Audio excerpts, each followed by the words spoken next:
성경에 보면 예수님께서 제자들을 향하여 이렇게 말씀하십니다. 너희는 세상의 소금이다. 근데 소금은 사실 그 갈릴리 바다 밑으로 쭉 내려오면 사해바다가 있는데 그 사해바다 옆에는 거의 소금이거든요. 한마디로 얘기하면 이스라엘 내에서 소금은 굉장히 흔한 거예요. 근데 그 흔한 소금을 빗대어서 너희는 세상의 소금이다 라고 얘기를 했을 때에 아마 제자들은 굉장히 웃지 않았을까 하는 생각도 해봐요. 왜? 우리를 그렇게 가치 없이 비유를 하고 있는 것인가 라고 하는 의미가 담겨져 있기 때문에 그렇죠. 그러나 소금은 너무너무 중요합니다. 왜냐? 음식을 썩지 않게 하는데 결정적인 역할이 소금이죠. 제가 어려서 짠 고등어, 말린 고등어를 먹은 적이 많이 있습니다. 여름인데도 소금에 그렇게 짜게 절여서 고등어를 먹어보면 근데 그렇게 소금이 많은 고등어인데도 얼마나 맛이 있었는지, 그 당시 갈릴리 사람들에게 예수님이 하시는 말씀이란 얘기죠. 잡은 고기를 오랫동안 보관하기 위하여 그들도 소금에 절일 줄을 알았죠. 그들은 예수님의 비유를 아마 쉽게 이해했으리라는 생각을 가져보게 되죠. 더 나아가 소금은 사람의 피와 같아서 절대적으로 필요한 거예요. 어느 목사님께서 몸이 너무 피곤한 거예요. 아주 깔아지는 거예요. 그래서 도저히 이 좋은 거 다 먹어봐도 안 됐어요. 근데 어느 날 병원에 가서 체킹을 하는데 보니까 0 이하로 소금이 떨어진 거예요. 그래서 마이너스 된 이 부분을 소금을 먹어서 한두 달 지나가니까 대번에 몸이 회복이 되는 거예요. 깜짝 놀라요. 야, 소금이 이렇게 우리 몸에 중요한 것이구나 라고 하는 것을 알게 됐다는 얘기죠. 아마 여러분들 중에도 나이가 드신 분 중에 아마 소금기가 내 몸에 얼마나 되는가 생각해 보세요. 만약에 마이너스 이하로 떨어졌다면 여러분의 건강은 소금을 먹어야 돼요. 또 먹어야 건강해질 수가 있다는 얘기죠. 또 나아가 소금은 음식 맛을 내는데 꼭 필요하죠. 음식에 소금이 너무 많이 들어가도 안 되고 너무 적게 들어가도 안 됩니다. 이렇게 평범하지만 꼭 필요한 것이 소금이에요. 소금은 그리스도인의 삶은 평범하지만 귀한 삶이라는 것을 의미합니다. 우리의 몸은 예수님의 십자가의 죽으심으로 얻은 소중한 삶이죠. 우리는 평범하지만 가장 값진 소금과 같은 존재라는 사실을 알아야 됩니다. 주님은 너희는 세상의 소금이 되라 이렇게 말하지 않았어요. 이미 너희는 세상의 소금이다 이렇게 하셨습니다. 그러므로 지극히 평범한 가운데 귀한 사명을 다하는 삶이어야 합니다. 썩을 것을 썩지 않게 하는 성도가 되어야 된다는 거죠. 그리고 이것이 소금과 같은 제자의 사명이기 때문에 그렇습니다. 저는 참 얼마 전 마음 아픈 이야기를 전하여 들었습니다. 어느 집사님께서 너무 예수 잘 믿으라고 목사님 얘기하지 마세요. 주일 성수나 우상 숭배하지 말라고 하는 설교는 하지 않았으면 좋겠습니다. 특히 11조하라는 이야기 하지 않았으면 좋겠습니다 하는 말을 제가 들었습니다. 이런 분들은 예수를 믿는 것이 좋다고 하죠. 영생 얻는 것도 좋다고 합니다. 그러나 예수를 잘 믿으라는 것은 굉장히 부담스럽다는 얘기입니다. 좀 구체적으로 말한다면 예수의 제자가 되라는 말은 부담스럽다는 얘기예요. 꼭 그렇게 예수를 믿어야 하는가라고 하는 말입니다. 자기 편한 대로 신앙생활을 하겠다는 말이죠. 그러나 자기 자녀에게는 아마 그렇게 안 할 거예요. 공부 잘해야지. 닥달을 할 겁니다. 근데 나는 예수 잘 믿으라고 하는 말은 싫다는 얘기. 이거는 언밸런스예요. 신앙이 그렇게 되면 아니죠. 내가 내 자녀에게 공부 잘하라라고 하는 것처럼 목사가 신앙생활 할 때에 신앙생활 복받게 잘하세요 라고 하는 말 감사한 마음으로 듣고, 내가 못할 때에는 미안한 마음을 가져야 됩니다. 그런데 하지 말라는 거예요. 이게 현대 교인들의 모습입니다.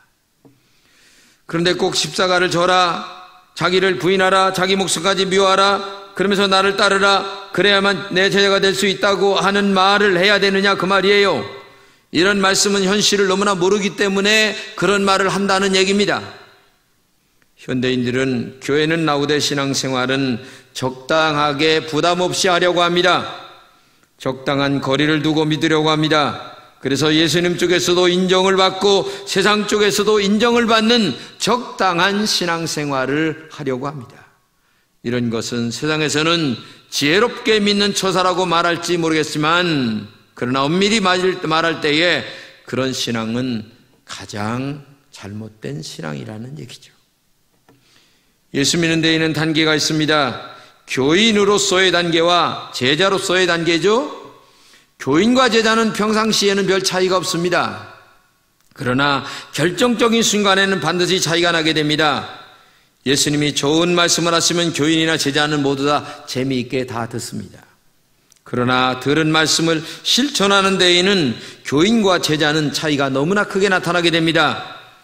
그러나 이것만 가지고는 구별하기가 또 힘들어요. 교인과 제자의 차이를 분별하는 선이 있는데 그것은 예수님처럼 십자가를 질 때 나타나게 됩니다. 자기를 부인하고 자기 십자가를 지고 나를 따르라고 하면 평범하게 따르던 교인들은 굉장히 부담스럽게 슬슬 피해갑니다. 그러나 제자는 그렇지 않습니다. 고난을 두려워하지 않습니다. 십자가 지는 것을 두려워하지 않습니다. 오히려 올 것이 왔다고 하면서 더 열심히 기도합니다. 하나님의 전신갑주로 무장을 하게 되죠.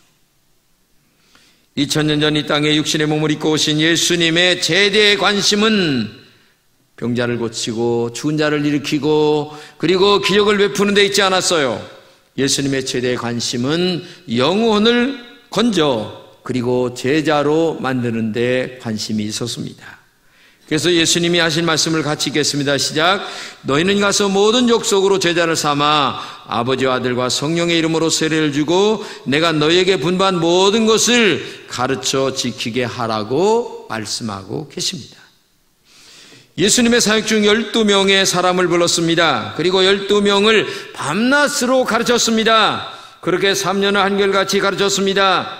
예수님은 자신이 선택한 12명이 성숙한 제자들이 되기를 원했기 때문에 그렇죠. 그리고 12명의 제자들을 통해서 이 땅에 교회가 만들어졌습니다. 이들은 예수님의 뒤를 따라 순교까지 한 제자들이 되었습니다. 자기 목숨을 버리는 순교는 정말 쉽지 않은 일이죠. 그런데 그 순교를 제자들이 해냈습니다. 제자는 고난이나 순교도 두려워하지 않았습니다. 그래서 제자가 되는 것은 결코 쉬운 것이 아니에요. 제자가 되는 것은 좁은 문으로 들어가는 것입니다. 주님은 우리를 제자의 좁은 문으로 들어오라고 말씀하십니다.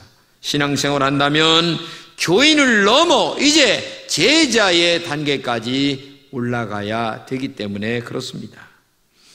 요한계시록에 나타난 라우디가 교회의 모습에서 우리가 어떤 신앙을 가져야 할 것을 말씀하고 있죠. 다 같이 읽겠습니다. 내가 내 행위를 아노니 내가 차지도 아니하고 덮지도 아니하도다. 내가 차든지 덮든지 하기를 원하노라. 내가 이같이 미지근하여 덮지도 아니하고 차지도 아니하니 내 입에서 너를 토하여 내치리라 말씀하고 있어요. 이 말씀은 분명한 제자의 신앙을 가지라고 하는 말씀입니다. 평범하지만 소금처럼 꼭 필요한 존재가 되라는 얘기입니다. 그 꼭 필요한 사람이 뭐냐? 바로 예수님의 제자가 돼야 된다고 하는 얘기입니다. 본문은 이 제자의 길을 세 가지로 말씀하고 있어요. 첫째는 그리스도의 제자는 세상을 덜 사랑하는 사람이라고 말씀하십니다. 세상을 덜 사랑하라는 말은 주님을 세상보다 더 사랑하라고 하는 말입니다. 같이 본문을 읽겠습니다. 물은 내게 오는 자가 자기 부모와 처자와 형제와 자매와 및 자기 목숨까지 미워하지 아니하면 능히 나의 제자가 되지 못하고 이렇게 말씀하십니다. 이 말씀을 오해할 수가 있습니다. 예수님을 믿으면 가족도 미워해야만 합니다. 모든 관계를 끊어버리라는 말로 오해할 수가 있다는 얘기예요. 그러나 이 말씀은 가족을 미워하거나 관계를 끊으라고 하는 말이 아니에요. 이 말씀은 세상을 예수님보다 덜 사랑하라고 하는 얘기입니다. 마태복음 10장 30절의 말씀을 다 같이 읽겠습니다. 아비나 어미를 나보다 더 사랑한 자는 내게 합당치 아니하고 아들이나 딸을 나보다 더 사랑한 자도 내게 합당치 아니하다 말씀하십니다. 이 말씀도 우선순위를 분명히 하라고 하는 말이에요. 가족관계나 인간의 윤리를 무시하라는 말이 아니죠. 다른 복음서에는 자기를 부인하라 이런 말씀으로 하십니다. 자기를 부인하라고 하는 말이나 자기를 미워하라고 하는 말은 같은 말이죠. 여기서 말하는 자기가 무엇입니까? 자기란 죄된 나를 얘기하는 겁니다. 죄가 죄 가운데 출생한 인간이기에 의를 행할 아무런 능력이 없는 나를 말하는 거예요. 이런 죄된 자기를 부인하라는 겁니다. 사도 바울이 말한 것처럼 육체와 함께 정욕과 욕심을 십자가에 못 박는 삶이 되라, 그런 의미를 말씀하고 있는 겁니다. 부모나 형제나 자매나 자기 목숨까지 미워하라는 말은 자기 안에 있는 죄를 부인할 줄 아는 사람이 되라는 얘기예요. 나의 뜻과 하나님의 뜻이 대립될 때에 나의 뜻을 포기하고 하나님의 뜻을 따르는 하나님 우선주의의 신앙이 되라는 얘기입니다. 그래야 제자가 될 수 있기 때문에 그렇습니다. 모든 것에서 하나님이 먼저 되는 분명한 신앙이 여러분들에게 있기를 주님의 이름으로 축복합니다. 두 번째는 그리스도의 제자는 십자가를 지는 사람입니다. 십자가를 진다고 하는 것은 정말 힘든 것입니다. 그래도 제자가 되기 위해서는 십자가를 져야 합니다. 십자가는 기독교의 상징이며 그리고 신앙의 핵심이기 때문에 그렇습니다. 본문은 말씀하십니다. 다 같이 읽겠어요? 누구든지 자기 십자가를 지고 나를 쫓지 않은 자도 능히 나의 제자가 되지 못하리라, 이렇게 말씀하세요. 어느 누구도 십자가를 피해서는 예수님에게 가까이 나갈 수가 없다고 하는 말입니다.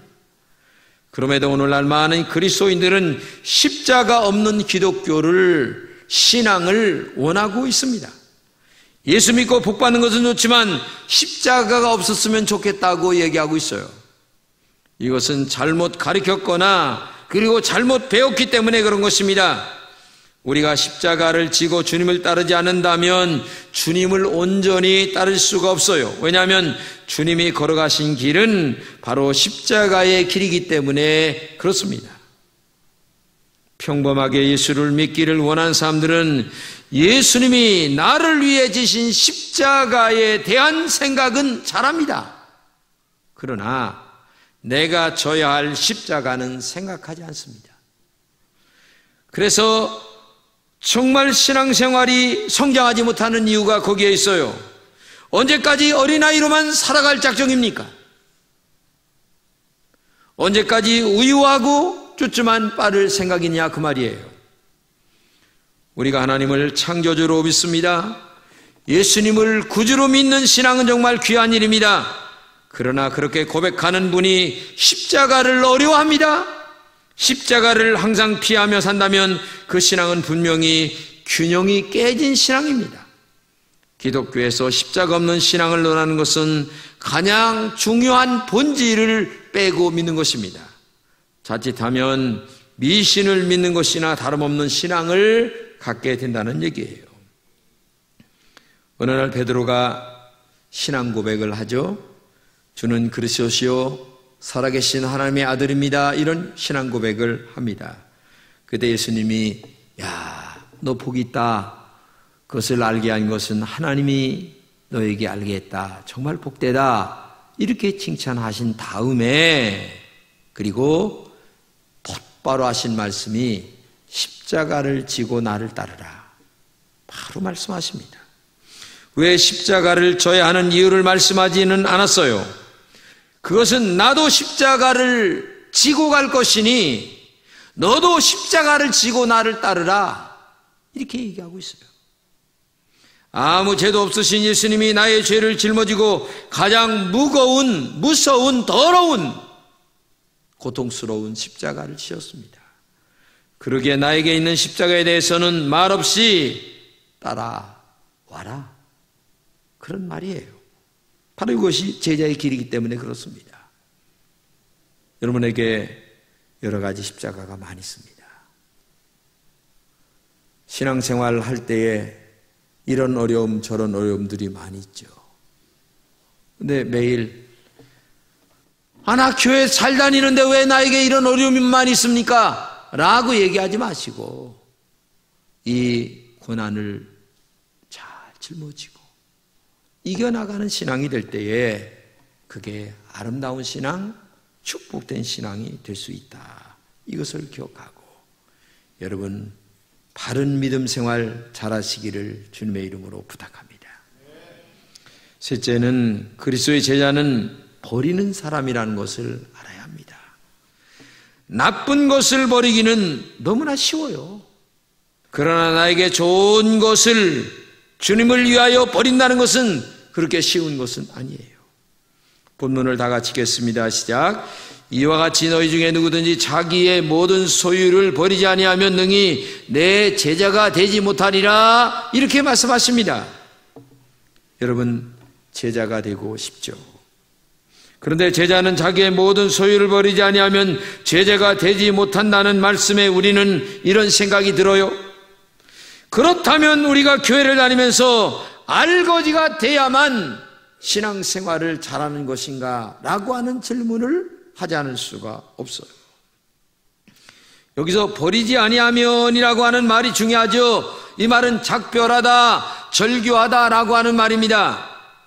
다시 말하면 자기가 갖고 있는 모든 소유물에 작별을 고하는 정신을 가져야 된다는 얘기예요. 결정적인 순간에는 물질도 완전히 초월할 수 있어야만 주님의 진정한 제자가 될 수가 있다라고 하는 말입니다. 성경 마태복음 19장에 보게 되면 한 부자 청년에 관한 이야기가 나옵니다.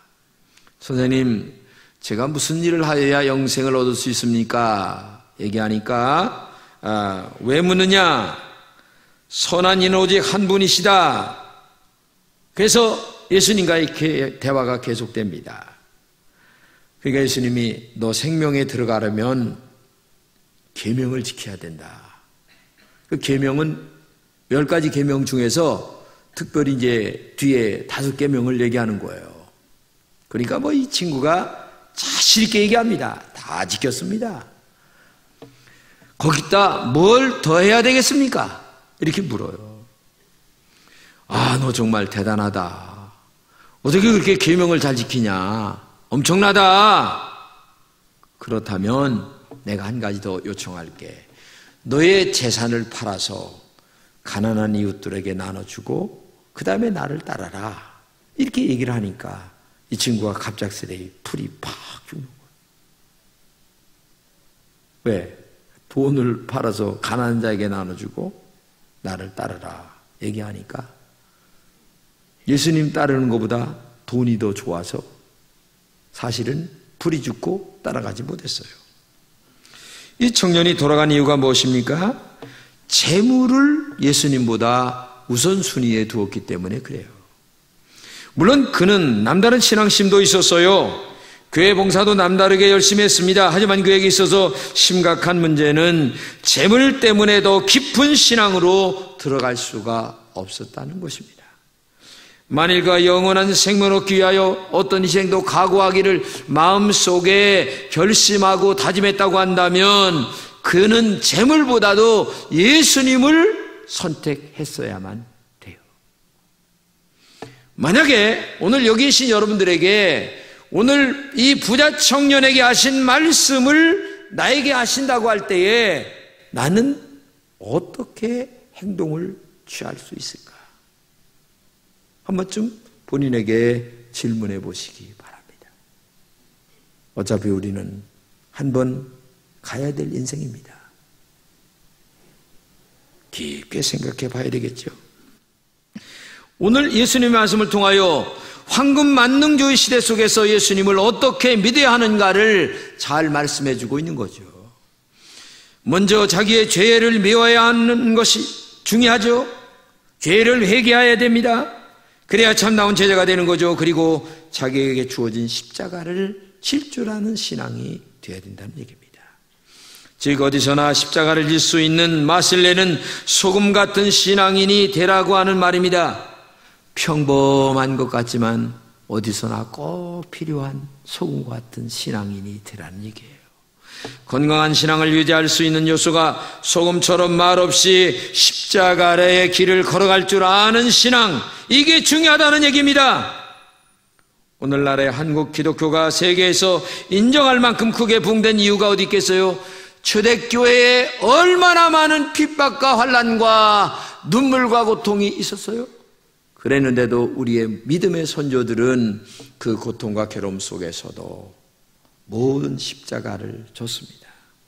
손영한 목사님, 아들 둘을 잃었어도 그 아들을 죽인 자를 양아들로 만드는 십자가의 사랑이 있었어요. 주기철 목사님과 같은 훌륭한 제자들이 십자가를 지면서 이 한국 기독교를 세워왔기 때문에 오늘 한국 교회가 있는 거예요. 그들이 흘린 눈물과 흐르는 피가 흘러 지금 한국 교회가 성경하게 됐다는 것을 잊지 말아야 됩니다. 한국 교회는 순교자들의 피를 결코 잊어서는 안 됩니다. 그들의 피가 헛되지 않도록 우리 주님이 가진 십자가의 길을 여러분과 제가 걸어가야 됩니다. 어떠한 고난과 수고에도 용기 있게 나가야 됩니다. 그런데 안타까운 것은 오늘 한국교회는 십자가를 지고 갈 생각을 하지 않는다는 것입니다. 수고와 헌신을 하려고 하지 않습니다.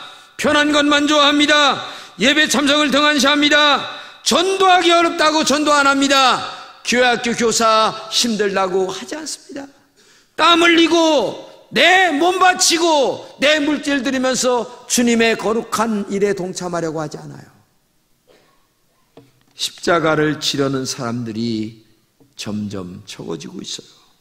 다시 말해서 참된 그리스도인들의 제자가 정말 적어지고 있다는 것이 너무나 안타까운 거죠. 무디 목사님이 진정한 그리스도인이 되고 난 후에 이런 말을 했습니다. 전에는 나의 축복이 소원이더니 지금은 주님 자신이 나의 소원입니다. 전에는 내가 감정의 중심이더니 지금은 말씀이 나의 중심입니다.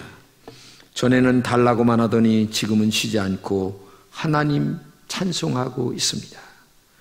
전에는 주님을 사용하고 이용하려고 했습니다. 그러나 지금은 주님이 나를 사용하기를 원하고 있습니다.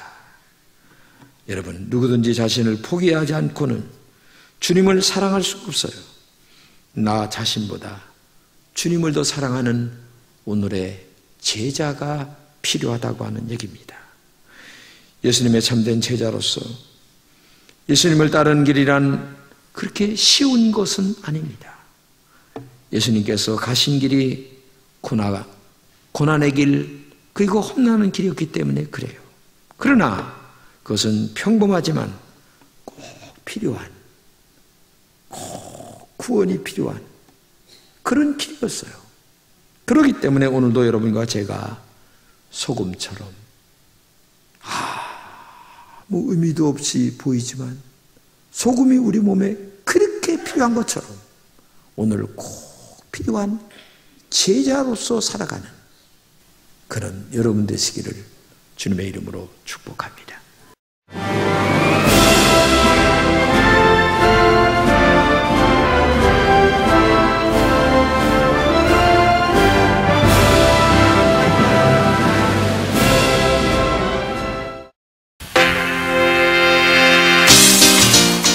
제5회 CBS 전국 청소년 실용음악 콩쿠르가 5월 20일 충청대학교에서 열립니다.